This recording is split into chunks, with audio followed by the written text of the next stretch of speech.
Madam हे घरचे आहेत ना, ह्यांना आम्ही सांगणार ना आणि आमचा सर प्रतिसाद कोर्टात जाणार ऐका ना, हे माणूस जर काही करू शकला असतं तर आमची याची काय गरज होती?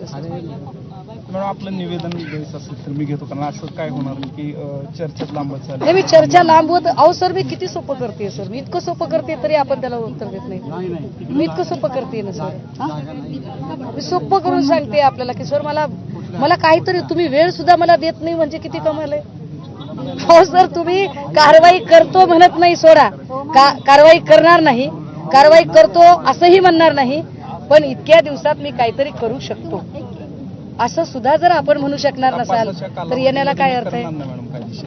तपासाचा जो कालावधी विहित केलेला आहे कोर्टाने 60 दिवसांचा 90 दिवसांचा, त्या कालावधीत तपासाची प्रक्रिया पूर्ण होणार आणि आपण चार्जशीट तशीच दाखल केली नाव न घेता तर काय करायचं? कुठं दाखल केलं झालं नाही मॅडम. हो नाही, 60-9 दिवसामध्ये जर आपण तशीच ती चार्जशीट दाखल केली तर काय करायचं आम्ही सर?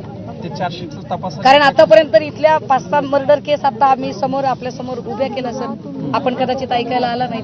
त्या 5-6 मर्डर केस मध्ये काही झालं नाही सर, आरोपी मोकाट आहेत सगळे, काही झालं नाही त्याच्यामध्ये. हे फेल्युअर आहे सर, हे फलटणचं फेल्युअर आहे, हे आपल्या डिपार्टमेंटचं फेल्युअर आहे, हे सातारा पोलिसांचं फेल्युअर आहे आणि हे इथल्या आमदार खासदारांचं पण फेल्युअर आहे की इथली माणसं मरतात किड्या मुंग्यांसारखी आणि त्यांच्यासाठी कुणीही न्याय देत नाही. हे फेल्युअर आहे.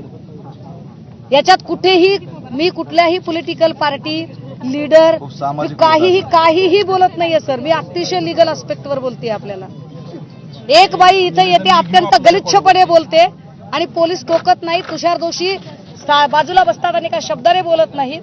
जे सर जो आपला इनर कॉन्शियस आहे, ज्या सत्सद विवेकाने आपण माझ्याशी चर्चा करत आहात, हा सत्सद विवेक तुषार दोषींच्या ठाई का नव्हता त्या दिवशी, याचं उत्तर आपण देऊ शकत नाही सर, मी समजू शकते, पण ही आम्हाला वेदना देणारी गोष्ट आहे ना सर, ज्याचं नुकसान सर शब्दात नाही निघत आहे. तर आम्ही काय म्हणतोय की सर हे पब्लिक डोमेन मधनं व्हिडिओ सगळे काढावे लागतील आपल्याला. ते करतो म्हटलं ना मॅडम, आपल्याला कायदेशीर कार्यवाही जर आम्ही जबाब दिले आणि त्यामध्ये जर आम्ही आरोपींची नाव